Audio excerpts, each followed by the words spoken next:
వచ్చినటువంటి ప్రియులందరికీ క్రీస్తు పేరిట వందనాలు తెలియజేస్తూ ఉన్నాను.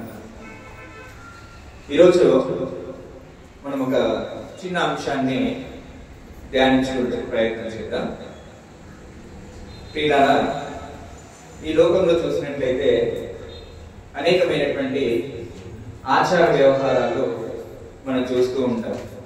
చూస్తామా? చూడండి, ఆచార వ్యవహారాలు చాలా చాలా పద్ధతులను మనం గమనిస్తూ ఉంటాం. క్రైస్తవులైనటువంటి మనము ఎటు విధంగా మన యొక్క విశ్వాస జీవితాన్ని కొనసాగించాలి, మన యొక్క నిరీక్షణ యొక్క జీవితాన్ని కొనసాగించాలి అనేటువంటి విషయాన్ని మనము తెలుసుకోవాల్సినటువంటి వారమై ఉంటూ ఉన్నాం. ఈ లోకంలో ఉండేటువంటి ఆచార వ్యవహారాలు, పద్ధతుల వైపు మన యొక్క దృష్టిని మళ్లించకుండా క్రీస్తునందున్నటువంటి నిరీక్షణతో మన యొక్క విశ్వాస జీవితాన్ని మనం కొనసాగించాలి. కొన్ని విషయాలను గ్రంథంలో నుంచి పరీక్షించుతూ వాటి నుండి నేర్చుకొనుచు మన యొక్క ఈ యొక్క అంశాన్ని ముందుకు తీసుకెళ్దాం. మార్కు సువార్త 7వ అధ్యాయంలోకి వెళ్దాం ఒకసారి అందరూ కూడా. మార్కు సువార్త 7వ అధ్యాయము 1వ వచనం నుండి నెమ్మదిగా కొన్ని వచనాలు చూసుకుంటూ వెళ్దాం. యెరూషలేము నుండి వచ్చిన ఆయన యుద్ధకు కూడి వచ్చి ఆయన శిష్యులలో కొందరు అపవిత్రమైన చేతులతో అనగా కడగని చేతులతో భోజనము చేయుట చూచి. చూడండి, ఇక్కడ ఎవరు ఉన్నారు? శాస్త్రులు, పరిసయ్యులు. వీళ్ళకి ఎంతసేపు కూడా బాహ్యపరమైనటువంటి సంగతులను గురించి ఆలోచన చేసేటువంటి వారు ఈ శాస్త్రులు, పరిసయ్యులు. వీళ్ళు ఏం చేస్తున్నారంట? యేసుక్రీస్తు ప్రభువారి శిష్యులలో కొందరు శిష్యులంట చేతులు కడుక్కోకుండా భోజనం చేస్తున్నారంట. చేతులు కడుక్కోకుండా భోజనం చేస్తున్నారు. వీళ్ళారా, వీరికి శుభ్రతకు సంబంధించి ఆ యొక్క మాట చెప్పితే అది బాగుండేది.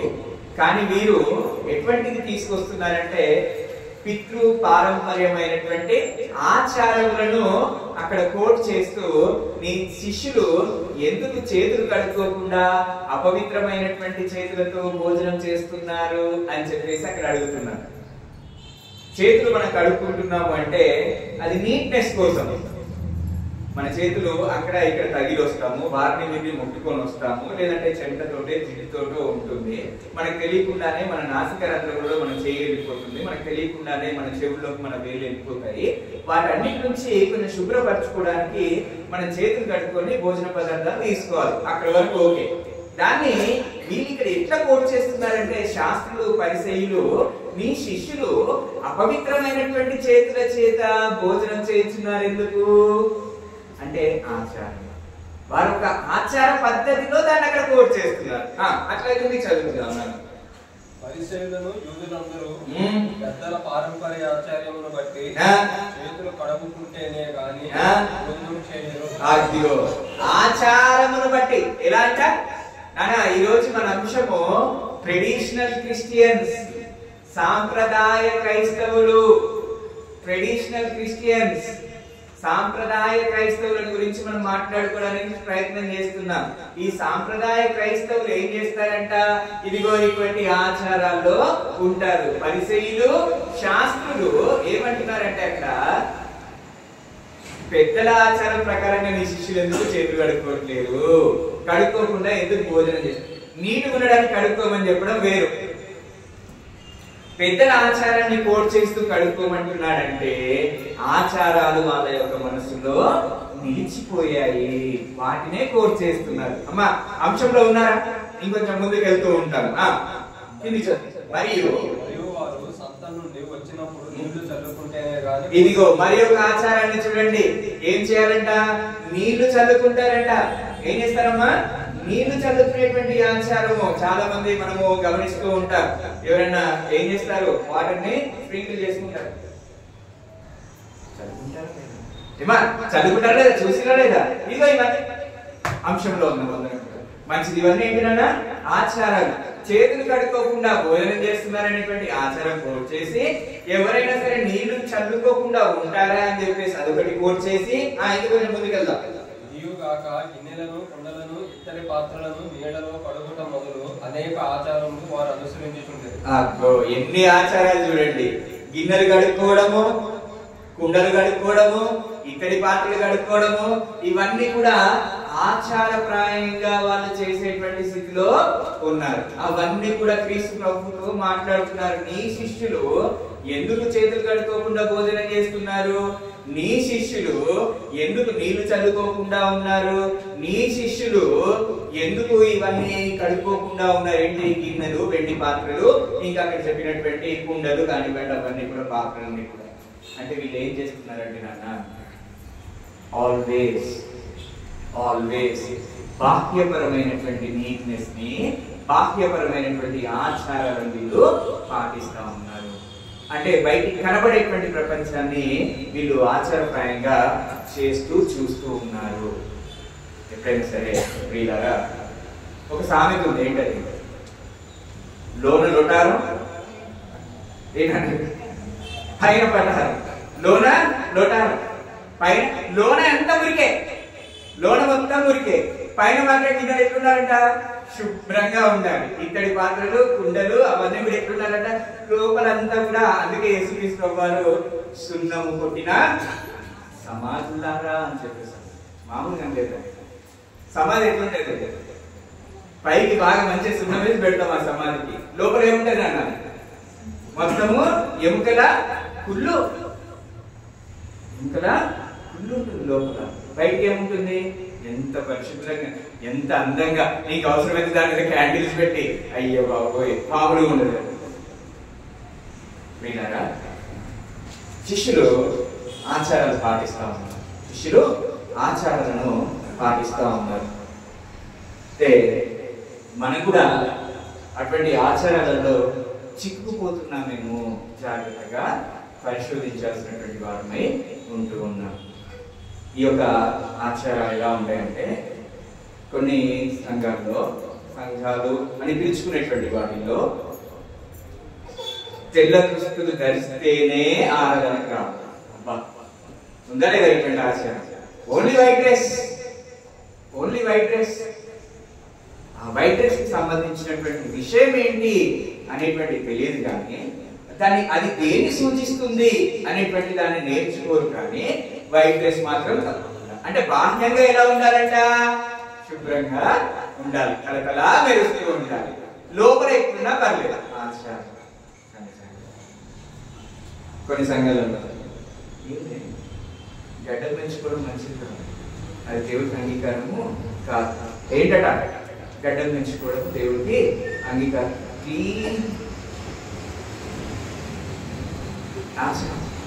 అది అంగీకారం కాదంట దేవుడికి. గడ్డం పెంచుకోవడం దేవుడికి అంగీకారం కాకపోతే ఆయన చేసేటువంటి విధానంలోనే ఎప్పుడో ఆయన అది పెట్టకపోయేటోడేమో. మంచి. కాబట్టి ఇటువంటి ఆచారాలతో మరి సంఘాలు అనబడుతున్నవి మునిగిపోతూ ఉన్నాయి. అంతేకాకుండా ముందు చూస్తాం చాలా ఆచారాలు మనం గమనించగలుగుతాం. ఈ యొక్క ట్రెడిషనల్ క్రిస్టియానిటీ లేదంటే సాంప్రదాయ క్రైస్తవ్యము మనల్ని దేవుడి నుంచి దూరపరుస్తుంది. ఏం చేస్తుందన్నా? దేవుడి నుంచి మనల్ని దూరపరుస్తుంది అనేటువంటి విషయాన్ని మనం జ్ఞాపకం చేసుకోవాలి. అందుకే యేసుక్రీస్తు ప్రభువు 8వ వచనం నుంచి చదువుకుందాం. మీరు దేవుని ఆజ్ఞను విడిచిపెట్టి మనుష్యుల పారంపర్య ఆచారము కైకొనుచున్నారు. అది దేవుని మాటను పట్టుకోండి అని చెప్పేసి అంటే మీరు మనుషుల ఆచారములను, పద్ధతులను పట్టుకుంటున్నారు అని చెప్పేసి యేసుక్రీస్తు ప్రభువు అక్కడ కోట్ చేస్తున్నారు. అంటే ఏంటది? ఆచారములు, పద్ధతులు వద్దు నాయన, నా మాట వినండి అని చెప్పేసి క్రీస్తు ప్రభువు చెప్తున్నారు. మా అంశంలో ఉన్నాం అందరం కూడా. అర్థమవుతుందా? ఆచార వ్యవహారాలు, పద్ధతులు మనుషులు కల్పించినవి వద్దు, ఏం కావాలంట? నా మాట వినుట ముద్దు అని చెప్పేసి క్రీస్తు ప్రభు వారు చెప్తున్నారు అక్కడ. కాబట్టి పిల్లరా, క్రీస్తు ప్రభు వారి మాట విందామా? మనిషికి చెప్పేటువంటి ఆచార పద్ధతులు కైకొందామా? ఏది విందామా? ఏది విందాం? దేవుని మాట విందామా, లేదంటే మనుషులు పెట్టేటువంటి ఆచార పద్ధతులు విందామా? ఏది కైకొందాము? దేవుని మాట మంచిది. అదే విధంగా మార్క్స్ 21వ అధ్యాయం, క్షమించండి, అది 7వ అధ్యాయం 21వ వచనం చూద్దాం. 21వ లోపల నుండి అనగా మనుషుల హృదయంలో నుండి దురాలోచనలను, జారత్వములను, దొంగతనములను, నరహత్యలను, విచారములను, మోహములను, చెడుతనములను, కృత్రిమమును, కామ వికారమును, మత్సరమును, దేవదూషణయు, అహంభావమును, అవివేకమును. ఇదిగో లోపల ఇన్నున్నాయి. మన లోపల ఎన్నున్నాయి? ఇన్నున్నాయి. కానీ బయటికి మాత్రం ఎలా కనబడాలంటే శాస్త్రులకు, పరిశీలకు ఎలా కనబడాలి? చాలా అందంగా తలతలా మెరుస్తూ కనబడాలి. లోపల మాత్రం ఇదిగో ఇన్ని ఉన్నాయి, ఇన్ని ఉన్నాయి. కాబట్టి వీళ్ళరా చాలా జాగ్రత్తగా ఆచార పద్ధతుల లేకపోతే దేవుని యొక్క మాటనా ఏది కైకొనాలి? సాంప్రదాయ క్రైస్తవులు అయితే అవన్నీ కైకొనాలి. నిజమైనటువంటి ఆయన శిష్యులైనట్లయితే, లేదంటే నిజమైనటువంటి గంధం చెప్పినటువంటి క్రైస్తవులు అయితే నా మాట వింటారు అని చెప్పేసి క్రీస్తు చెప్పడము జరిగింది. బయట బాగానే ఉంటుంది, బయట బాగానే ఉంటుంది. శ్రీధర్ బయటికి బాగానే ఉంటాడు. వామ్మో, శ్రీధర్ అన్నంత భక్తి కల్లోడు ఇంకెవరు లేరు, శ్రీధర్ అన్నంత ప్రార్థనాపరుడు ఇంకెవరు లేరు, శ్రీధర్ అన్నలాగా మాట్లాడే వాళ్ళు ఇంకెవరు లేరు. బయటికి బాగానే, లోపల ఎన్ని శాతాలు ఉన్నాయో అంటే ఇప్పుడు పైన 21వ వచనం చదువుతున్న వాటిలో ఎన్ని ఉన్నాయో అవి మనకు కనబడతాయి. జాగ్రత్తగా మన యొక్క విశ్వాస జీవితాన్ని మనము ఈ మధ్యలో ఏమైపోయిందంటే ఈ స్పిరిచువల్ హబ్ కాస్త సోషల్ హబ్ గా మారిపోయింది. Spiritual hub converted into social club. అంటే దేవుని యొక్క సంఘముగా ఉండాల్సినటువంటి మనము, ఆత్మీయ కుటుంబముగా, ఆత్మీయ సంఘముగా ఉండాల్సినటువంటి మనం అందరం ఎక్కడికి వెళ్ళిపోయామంటే సామాజికమైనటువంటి సంఘంలో కలిసిపోతూ ఉన్నాము. దేవుని యొక్క సంఘముగా ఉండండి అని చెప్పేసి దేవుడు చెప్తాడు. స్పిరిచువల్ హబ్ గా ఉండండి, స్పిరిచువల్ ఫ్యామిలీగా ఉండండి అని దేవుడు చెప్తూ ఉంటే మనము సామాజిక కుటుంబంగా ఉండడానికి మాత్రమే ఇష్టపడతా ఉన్నాం. అటువైపే మన యొక్క మొక్కును ఎక్కువగా చూపుతూ ఉన్నాం అనేటువంటి విషయాన్ని చాలా జాగ్రత్తగా చూసుకోవాల్సినటువంటి కొన్ని విషయాలను మనం చూసుకుంటూ ముందుకు వెళ్దాం. లేవికాండంలోకి వెళ్దాం, లేదంటే క్షమించండి ఒకసారి ఇర్మియా గ్రంథంలోకి వెళ్దాం. ఇక్కడ నుంచి స్టార్ట్ చేద్దాం. ఇర్మియా గ్రంథం 10వ అధ్యాయము. మనం ఆచార వ్యవహారాలు ఎలా ఉంటాయి అనేటువంటి వాటిని ఒకటొకటి మనం చూసుకుంటూ ముందుకు. ఇప్పటి వరకు ఏం చూసుకున్నాము? పైన పటారము, లోన లొటారము అనేటువంటి ఆచారాన్ని మనం చూసుకున్నాం. ఇంకొన్ని ఆచార పద్ధతులను చూసుకోవడానికి ప్రయత్నం చేద్దాం. ఇర్మియా గ్రంథం 10వ అధ్యాయం. ఇర్మియా గ్రంథం 10వ అధ్యాయం మొదటి 3 వచనాలు. ఇశ్రాయేలు వంశస్థులారా, యెహోవా మీకు గూర్చి సెలవిచ్చుట, సెలవిచ్చిన మాట వినుడి. యెహోవా సెలవిచ్చినది ఏమనగా, అన్యజనుల ఆచారములు నిర్దేశింపకూడి, అన్యజనుల ఆచారములను లక్ష్య పెట్టకుడి. ఆకాశమందు అగపడు చిహ్నములకు జనములు భయపడుచు, అయితే మీరు వాటికి భయపడకుడి. ఆకాశంలో కనబడేటువంటి విషయములకు వారు భయపడతారు. ఎవరు? అన్యజనులు భయపడతారు. అయితే మీరు వాటికి భయపడకండి అని చెప్పేసి దేవుడు చెప్పారు. నానా, ఆకాశంలో ఈ టైంకి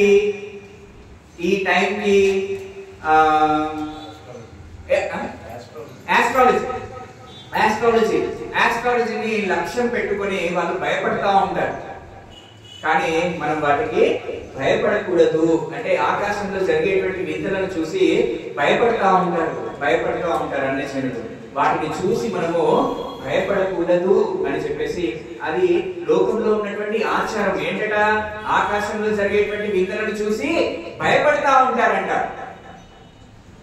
ఎటువంటి ఆచారాలంటే, కొన్ని మధ్యన అమావాస్యనో సంథింగ్, అది ఫుల్ మూన్ డేనో ఏదో జరిగింది కదా, అప్పుడు ఏం చేశారంటే నాన్న, ఒక ఇది దంచేది ఉంటది కదా, రోకలి. ఆ రోకలి మీద దీపం పెట్టి అది ఆరిపోకుండా తెల్లార్లు కూర్చోవాలంట. ఆకాశంలో జరిగేటువంటి వింతను చూసి ఇదిగో దాని వల్ల మాకేమన్నా కష్టం వస్తుందేమో అని చెప్పి భయపడి ఇదిగో ఇటువంటి వ్యవహారాలు చేస్తా ఉన్నారు. ఏది రోకలి పెట్టి దాని మీద దీపం పెట్టి ఆ దీపాన్ని ఆ రాత్రంతా వెలిగిస్తూనే ఉండాలంట. ఉందా లేదా ఆచారం మీద గమనిస్తున్నారా లేదా? ఆకాశంలో జరిగేటువంటి వింతలను బట్టి ఏం చేస్తున్నారంట? భయపడిపోతూ ఉన్నారు. ఎవరు? అన్యజనులు. మీరు అన్ని విధంగా అన్ని ఆచారాలకు మీరు భయపడద్దు అంటున్నారు.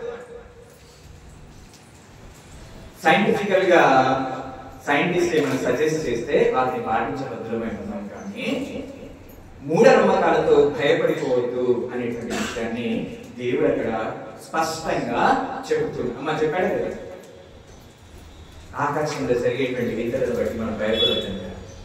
దేని బట్టి భయపడాలి? దేవుని యొక్క మాటను బట్టి మనము. ఒకసారి కొలసి పత్రిక 2:16 కొలసి పత్రిక 2.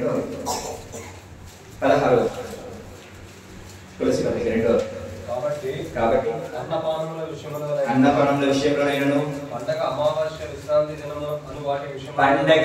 అమావాస్య విశ్రాంతి దినములోనైనను తీర్పు తీర్చే అవకాశం ఇవ్వడి కూడా తీర్పు. ఇదిగో వీటన్నింటిని బట్టి నీకు తీర్పు తీర్చడానికే నువ్వు క్రైస్తవుడి కదా అని చెప్పేసి ప్రశ్నించేస్తారు. మనం భయపడ్డామంటే, మనం అవి ఆచరించాము అని చెప్పేసి అంటే వాళ్ళు ఏం చేస్తారు? నువ్వు క్రిస్టియన్ కదా, నువ్వు దేవుడు నమ్ముకున్నావు కదా, నువ్వు కూడా భయపడతావు, నువ్వు కూడా పాటిస్తావా? తీర్పు తీర్చేటువంటి అవకాశం ఎవరికి కూడా మనము ఈ ఆచారం. ఒక ఆచారం చూసుకున్నాం, ఆకాశంలో జరిగేటువంటి వింతలను మనము పట్టించుకోవద్దు, వాటిని భయపడకూడదు. భయపడుతున్నావు అంటే నువ్వు సాంప్రదాయ క్రైస్తవుడవే, బాగా గుర్తుపెట్టుకోండి. పాటిస్తున్నావు, భయపడుతున్నావు అంటే సాంప్రదాయ క్రైస్తవుడవే. ఇంకొకటి చూడాలి, యెషయా 47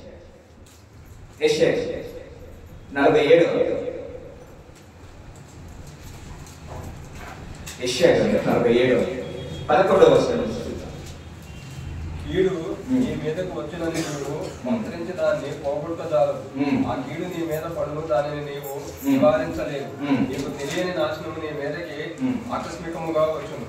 నీ బాల్యము నుండి నీవు ప్రయాసపడి అభ్యసించిన నీ కరణ పిశాచ తంత్రములను, నీ విస్తారమైన శకునములను చూపుటకు నిలువును. ఒకవేళ అవి నీకు ప్రయోజనములే అవులేమో, ఒకవేళ నీవు మనుషులను బెదిరించవేమో, నీ విస్తారమైన యోచనల వలన నీవు అలసి ఉన్నావు. జ్యోతిష్కుల నక్షత్ర సూచకులు మాసాచార్య చెప్పువారు నిలబడి నీ మీదకు వచ్చునని రాకుండా నిన్ను తప్పించి రక్షించుకునేమో ఆలోచించు. ఇక్కడ చూడండి, ఒక్క పాయింట్ మాత్రం అక్కడ స్ట్రెస్ చేస్తాను, ఆ తర్వాత మిగిలిన దానికి వెళ్తాను. జ్యోతిష్యము కనబడిందమ్మా? అది జ్యోతిష్యం కనబడిందా? జ్యోతిష్యం కనబడిందా? ఆహా, జ్యోతిష్యాలు నమ్ముతూ ఉంటాం. వాళ్ళ దగ్గరికి వెళ్తాను, ఏం చూస్తాడంట? అడేవాడు గవ్వలేస్తాడంట, లేదంటే ఇంకేదో చేస్తాడంట. జ్యోతిష్యం. ఆచారంలో మునిగిపోయినటువంటి వారు ఏం చేస్తారన్నా? జ్యోతిష్యాలను నమ్ముకుంటారు. లేదంటే అన్నిషన్లు ఏం చేస్తారు? జ్యోతిష్యాల వైపు వెళ్తూ ఉంటారు. అక్కడే మనం జాగ్రత్తగా గమనించినట్లయితే వాస్తును గురించినటువంటి ప్రస్తావన కూడా మనకు కనబడుతుంది. వాస్తు, జ్యోతిష్యం ఇవన్నీ కూడా ఏంటవి? ఆచార పద్ధతి, ఆచార వ్యాపారం. కాబట్టి ఇవన్నీ కూడా దేవునికి భయపడేటువంటి జనాంగముగా మనల్ని మార్చాలి. జ్యోతిష్యము, న్యూమరాలజీ ఇవన్నీ కూడా ఉన్నాయి కదా. వాస్తు ఎంత భయంకరంగా అవుతుందంటే, అయ్యో ఇక్కడ బరువు పెట్టారా, అయిపోయింది, ఇంటి యజమానికి హార్ట్ అటాక్ వచ్చేస్తుంది. ఇక్కడ నుంచి నీళ్లు పోతున్నాయా, అయిపోయింది, మీ ఇంట్లో ఏదో అనారోగ్యమో వచ్చేస్తుంది. వాస్తు ఏం వాస్తు? ఇక్కడ హైదరాబాద్ మహాపట్నంలో ఒక్కొక్క అంతస్తు, ఒక్కొక్క బిల్డింగ్ 40-45 ఫ్లోర్లు. ఏ వాస్తువు చూసి కడుతున్నారంటారు? యూసుఫ్ కూడా సందులోకి వెళ్తే ఒక ఇల్లు, కిచెన్ ఇక్కడ ఉంటది, దాన్ని ఆనుకొని కిచెన్ లోకి వెళ్ళే వాష్రూమ్లోకి వెళ్ళాలి, కిచెన్ లోకి వెళ్ళే వాష్రూమ్లోకి వెళ్ళాలి. పాడేరు అనేటువంటి కుగ్రామంలోకి వెళ్తే అదే కిచెన్, తలుపు తీస్తే వాష్రూమ్. ఏముంది వాస్తు? వాళ్ళు ఇంట్లో ఏం కాలేదు, మంచిగా ఉన్నారే. ప్రియులారా, ఈ వాస్తు లేదంటే ఈ జ్యోతిష్యము అనేది మనము భయాన్ని కొని తెచ్చుకునేటువంటి విషయము. వీటిపైన ఎప్పుడు కూడా దృష్టి సారించాలి. సొంతిల్లు కట్టుకుంటే వాస్తుని చూసుకొని కట్టుకుంటారు. మరి రెండింట్లో ఉన్నటువంటి మనందరం అవి చూసుకోగలమా? చూసుకుంటామా? మరి వాస్తు ఉన్న ఇంట్లోకే వెళ్ళాలంటే దొరుకుతుందా?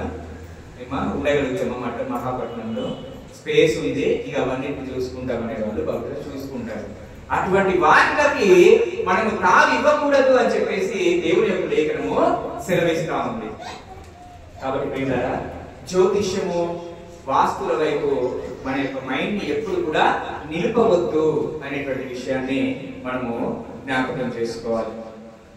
దానిపైనే ముహూర్తముల గురించి చెప్పడం జరిగింది. 11వ వచనంలో జాగ్రత్తగా గమనించినట్లయితే ముహూర్తం గురించి చెప్పినా మంత్రించిన దానిని నువ్వు పోగొట్టజాలవు, నీ మీద పడుతున్న దానిని నివారించలేవు, తెలియని నాశనము నీ మీదకి ఆకస్మికంగా వచ్చును. అవన్నీ నుంచి ఇవన్నీ పట్టించుకుంటే వాటి నుంచి నువ్వు తప్పించుకోగలుగుతావేమో చూడు అని చెప్పేసి దేవుడు అక్కడ ప్రశ్నిస్తా ఉన్నాడు. ఇవన్నీ నువ్వు పట్టించుకుంటే నేను అవి కాపాడతాయేమో చూడు, ఆ ఆచారములు ఆ పద్ధతులు నిన్ను కాపాడతాయేమో చూడు పట్టించుకున్నా గాని అని చెప్పేసి దేవుడు అక్కడ ప్రశ్నలు సంధిస్తా ఉన్నాడు. కాబట్టి ఎక్కడ మనం పట్టించుకుంటున్నాము, ఏ ఆచార వ్యవహారాల్లో మనం చిక్కిపోతున్నాము అనేటువంటి విషయాన్ని జాగ్రత్తగా మనము మన కుటుంబంతో సహా విచారించుకోవాల్సినటువంటి వారమై ఉంటున్నాం. దినవృత్తాంతముల రెండో గ్రంథము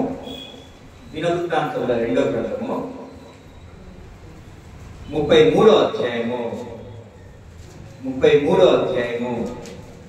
6వ వచనం నుంచి చూద్దాం.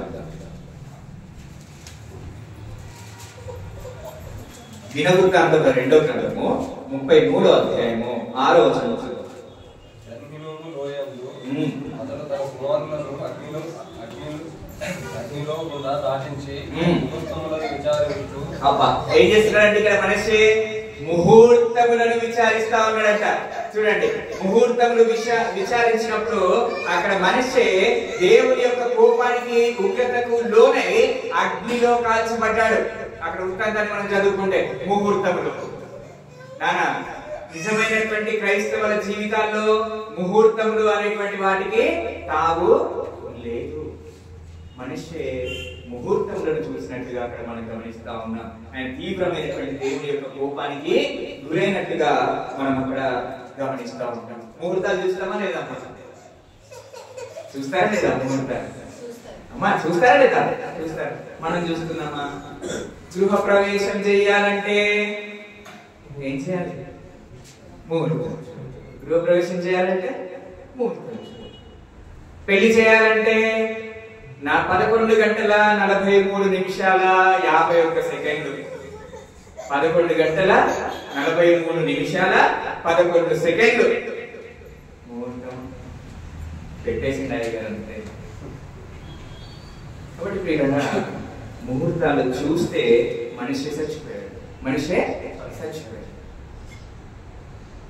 సాంప్రదాయ క్రైస్తవులుగా మనం ఎప్పుడు కూడా దేవుని యొక్క మాట వినేటువంటి క్రైస్తవులుగా మనము ఉండాలి. అది ఏ విషయమైనా కానీ దేవుని యొక్క గ్రంథం దగ్గరికి మనం రావాల్సినటువంటి వారు. లోకంలో చాలా సార్లు ఇంకొక విషయాన్ని చూపెట్టి ఈ విషయాల గురించి చెప్తాను. లేవికాండం 19వ లేవికాండము 19వ అధ్యాయం 26వ వచనాన్ని చూద్దాం. రక్తము కూడినది ఏదియూ తినకూడదు, శకునములు చూడకూడదు. శకునములు చాలేనా? ఏం చూడగట? శకునములు చూడకూడదు. ఇంతకుముందు చెప్పుకున్నట్టుగా ముహూర్తములు శకునములు ఏం చేయాలట? చూడాలటమ్మా. చూడాలని చెప్తున్నారు దేవుడి వాక్యం. చూడకూడదు, శకునములు చూడకూడదు. చాలా మందికి ఒక అలవాటు ఉంటుంది. పొద్దున్న లేసి ఎవరి ముఖం చూసిందో ఏమో, ఎవరి ముఖం చూసిందో ఏమో అక్కడ నిలవక కనబడగానే పైసలు నిలవక ఆకాశంలో కనబడుతుంది. 100 రూపాయల నోటు, 500 రూపాయల నోటు, లేదంటే వాళ్ళ చేతులు వాళ్ళు ఎక్కడివన్నీ ఏంటిదంతా ఆకాశంలో ఏదో జరుగుతుంది. దేవుడు సృష్టించినటువంటి సృష్టి విధానాన్ని అవి కొనసాగిస్తూ ఉన్నాయి. వాటిని బట్టి నిలవంకను చూసా, నా కన్ను కూతుర్ని చూస్తా. నిలవంకను చూసా, నా డబ్బుల్ని చూస్తా. నిలవంకను చూసా, నా చేతులను చూసుకుంటా. ఏంటి ఇక్కడ ఇవన్నీ? ఇవన్నీ కూడా ఆచారాలు. లోకము ప్రవేశపెట్టినటువంటి ఆచారాలు, భయాలే తప్ప ఇవన్నీ కూడా పాటించకూడదు అని చెప్పేసి, శకునములు పాటించకూడదు అని దేవుడి యొక్క లేఖనము స్ట్రైట్ ఫార్వర్డ్ గా చెప్తుంది. మనం ఇంకా పాటిస్తున్నాము అంటే చాలాసార్లు, కొన్నిసార్లు ఇది కూడా అవుతుంది. ప్రయాణం చేసేటప్పుడు కూడా శకునాన్ని చూసుకుంటారు. ప్రయాణం చేసేటప్పుడు కూడా శకునాన్ని చూసుకుంటారు. కొన్నిసార్లు పిల్లి ఎదురైంది అనుకోండి, ప్రయాణాన్ని కూడా ఆపేస్తారు. పిల్లి ఎదురైతే ప్రయాణాన్ని ఆపేస్తారు. లేదా నల్ల పిల్లి ఎదురైతే, స్పెసిఫిక్ గా నల్ల పిల్లి ఎదురైతే ప్రయాణాన్ని ఆపేస్తారు. అంతేకాకుండా అట్లా పోయేటప్పుడు హచ్ అని ఎవరైనా దుమ్మిండి అనుకో, ఏ ఆగదు, ఒక సెకండ్ ఆగిపో. ఎక్కడి ఇవన్నీ, ఎక్కడి నుంచి వచ్చాయి? ఇంకా విచిత్రమైనటువంటి విషయం చెప్పిన, 6 తర్వాత, సాయంత్రం 6 గంటల తర్వాత డబ్బులు ఇవ్వను. ఎక్కడి నుంచి వచ్చాయి ఇవన్నీ? గడప దాటి లోపలికి వచ్చి డబ్బులు, గడప దాటి లోపలికి వచ్చి డబ్బులు, లేదా బయటికి వెళ్ళి డబ్బులు. ఇవన్నీ కూడా ఆచారాలే. ఏ సంగమా, చాలా జాగ్రత్తగా ఉండాలి. క్రైస్తవ జీవితము, దేవుడు కోరుకున్నటువంటి క్రైస్తవ జీవితము ఆచారప్రాయంగా ఉంటుంది. ఎప్పుడూ ఉండదు. ఒకరి కోసము, ఒక దాని కోసము మనం కాంప్రమైజ్ అయ్యేటువంటి ఆచారాలను ఎప్పుడు కూడా పెట్టుకోకూడదు అనేటువంటి విషయాన్ని, ఇది మంచి రోజు అంటారు. ఇది మంచి రోజు అని చెప్పేసి అంటారు. దేవుడు ఏం చెప్పాడు? ఆదికాండంలోనే చేసినటువంటి 6 రోజులను చూసి ఆయన చేసిన సమస్తమును మంచిది అని చెప్పేసి తెచ్చాడు. ఆయన అన్నాడా లేదా? అంటే ప్రతి రోజు చేసినప్పుడల్లా ఆయన ఇది మంచిదని చేశాను, దేవుడు ఇది మంచిగా ఎంచెను, ఇది మంచిగా ఎంచెను, ఇది మంచి. ప్రతి రోజు దేవుడు మంచి మంచి మంచి అని చెప్పుకుంటూ వస్తే, ఇది మంచి రోజు, శుక్రవారం మంచి రోజు అని చెప్పేసి మనం పెట్టుకుంటాం. ఆచారం చాలా జాగ్రత్తగా ఇటువంటి ఆచారాలన్నింటి నుంచి ఒకవేళ మన మనసులో ఇంకా ఇలాంటి ఏమన్నా ఉంటే వాటిలోంచి బయటకు వచ్చేయాలని ప్రేమపూర్వకంగా కోరుచున్నాను. కొన్నిసార్లు చాలా విచిత్రమైనటువంటి పరిస్థితులు ఉంటాయి. చిన్నపిల్లలకు ఇవి పెడతా ఉంటారు. ఇంత లావుగా పెడతా ఉంటారు. వామ్మో, ఎంత లావుగా పెడితే దిష్టి అంటామా, దృష్టియో సరే ఏదన్నా కానీ అట్లా ఉంటుందంట. నిజమా? అవన్నీ మనము కల్పించుకున్నవి, మనం పెట్టుకున్నటువంటి భయాలే తప్ప వాటిలో నిజం లేదు అనేటువంటి విషయాన్ని దేవుడు మనతో మాట్లాడుతూ ఉన్నాడు. కాబట్టి ఆచార వ్యవహారాలు మనము చిక్కుతున్నాం. ఇప్పుడు ఏమేం చూసాం నాన్న? ఏమేం చూసాం? పైన పటారం లోన పటారంగా ఉంటారు. రెండవదిగా వాస్తు జ్యోతిష్యాల వైపు మనం వెళ్ళకూడదు. ఆ తర్వాత ముహూర్తము చూడకూడదు. ఆ తర్వాత శకునములు చూడకూడదు. నాన్న అర్థమవుతుందా? ఆకాశంలో జరిగేటువంటి వింతలను చూసి భయపడకూడదు. ఇవన్నీ ఎక్కడికి ఉన్నాయి? సాంప్రదాయ క్రైస్తవుల దగ్గర, అన్యుల దగ్గర మాత్రమే ఉంటాయి. మనం వాటిని పాటించామంటే మనం కూడా ఆ లిస్టులోనే చేయొచ్చు. గలతీ పత్రిక 4వ అధ్యాయము, గలతీ పత్రిక 4వ అధ్యాయము 10 నుండి 11 వచనాలు చూడండి. మీరు దినములను, మాసములను, ఉత్సవ కాలములను, సంవత్సరములను ఆచరించుచున్నారు. విషయమై నేను పడిన కష్టము వ్యర్థమైపోవునేమో అని చెప్పి మీ గురించి తిరిగి మరలా నేను బాధపడుతున్నాను, ప్రసవ వేదన పడుతున్నాను అని చెప్పేసి పౌలు మాట్లాడుతూ ఉన్నాడు. ఏంటట? దినములను, మాసములను, ఉత్సవ కాలములను, సంవత్సరములను మీరు చూసి వాటిని పాటిస్తున్నారేమో, ఇంతవరకు నేను పడినటువంటి ప్రయాస వ్యర్థమైపోతున్నదేమో అని చెప్పేసి బాధపడుతున్న బాబు అని చెప్పేసి పౌలు చెప్తా ఉన్నాడు. ఏ మాసములు? కార్తీక మాసం అంట. ఏ మాసంలోమా? కార్తీక మాసం. ఈ మధ్య వాళ్ళ కార్తీక మాసం ఉంది కదా, మనకు ఒక మాసం ఉండాలి. ఏ మాసం అది? లెంట్ మాసం.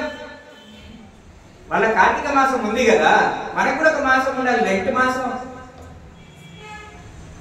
ఏ మాసం?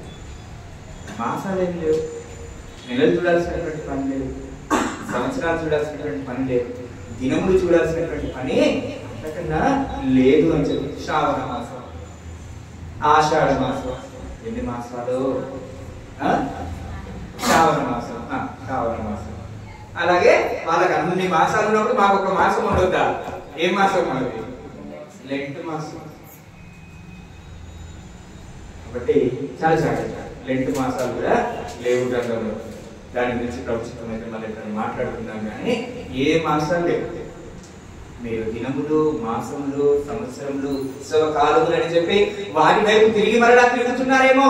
నేను పడినటువంటి కష్టము వృధా అయిపోతుందేమో. పౌలు బాధతో మాట్లాడుతున్నటువంటి మాటలు మనం గమనించాలి. కాబట్టి దినాలు ఉన్నాయమ్మా.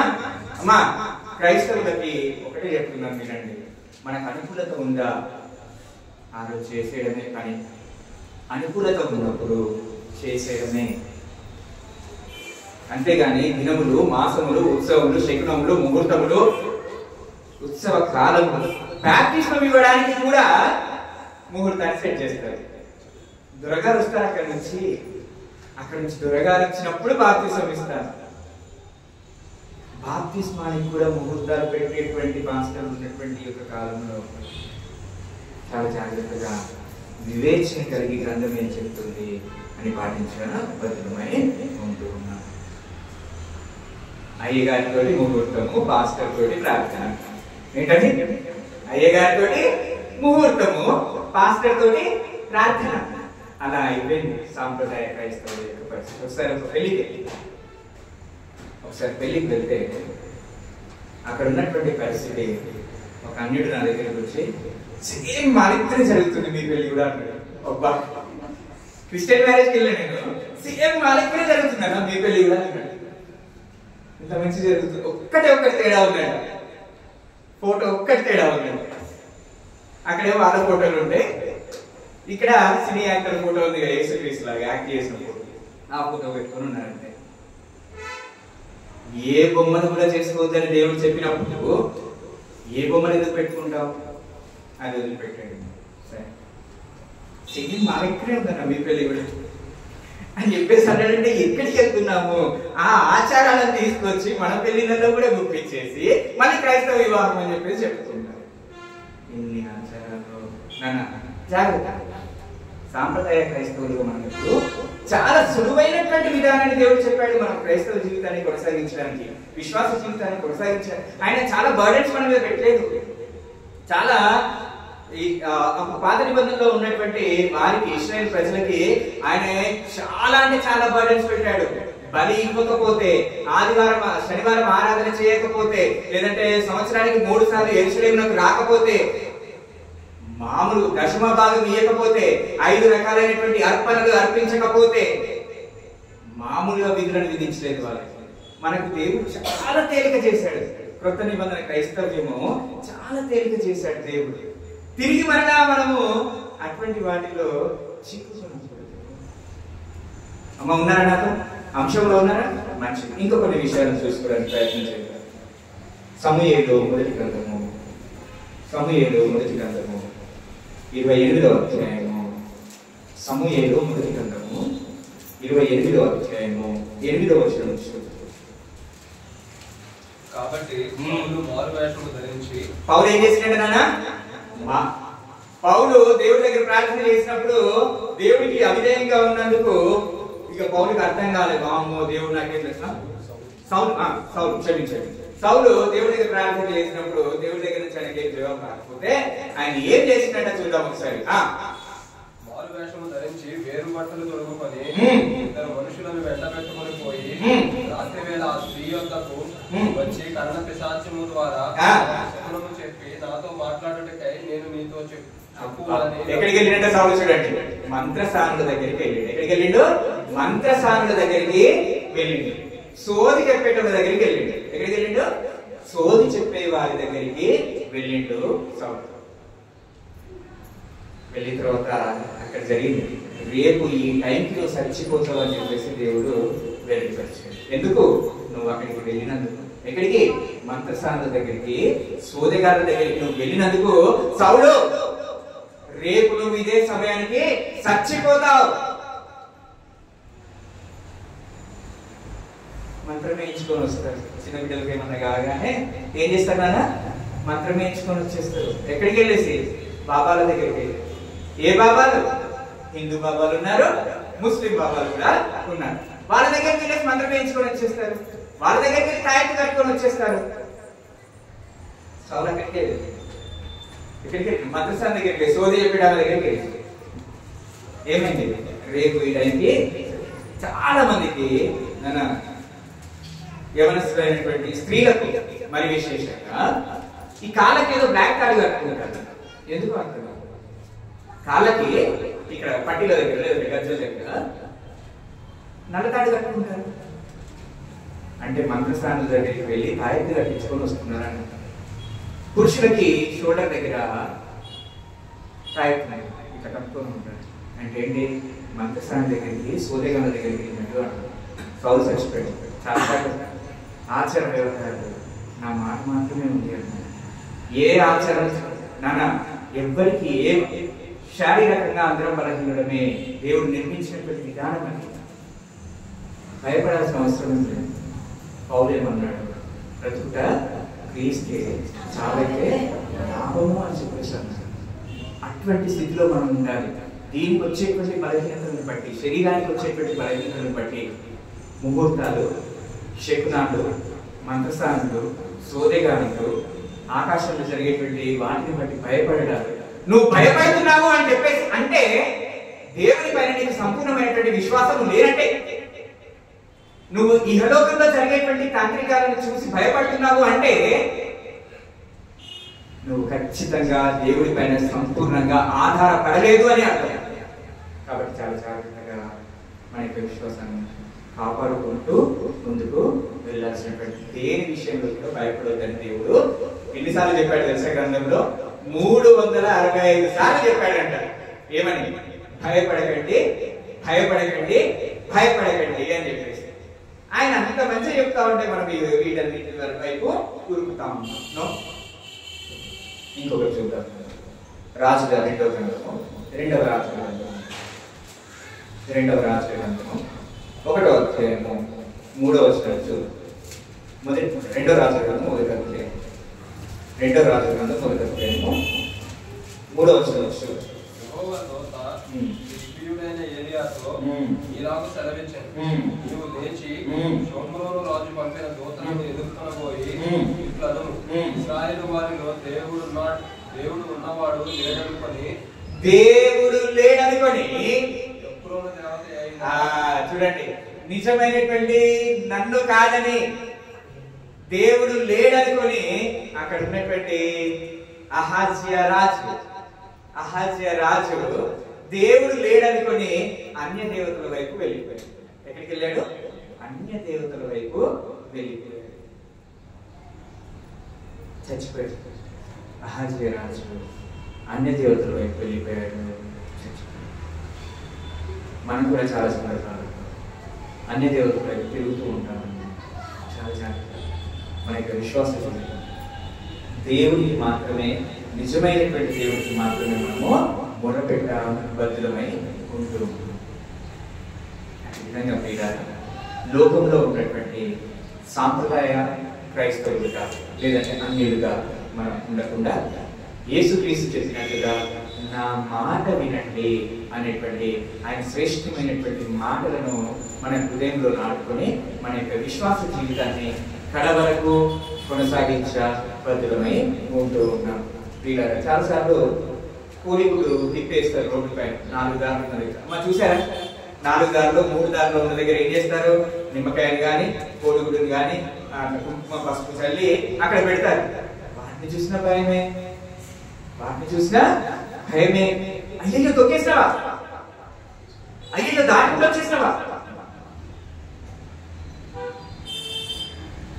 మనము నిజమైనటువంటి దేవుడిని పట్టుకొని ఉన్నాము అనేటువంటి నిజమైనటువంటి నమ్మకంతో ఉంటే వాటి ప్రభావము ఎంత మాత్రమో ఉండదు.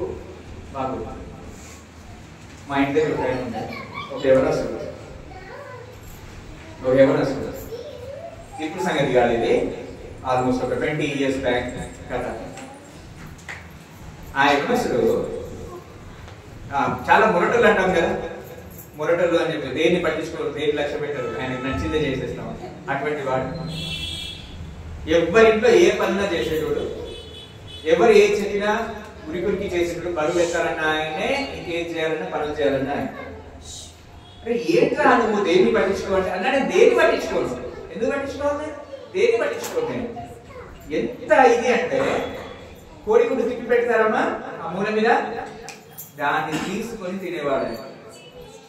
దాన్ని తీసుకొని తిన్నాడు ఆయన, ఏం కాలేదు.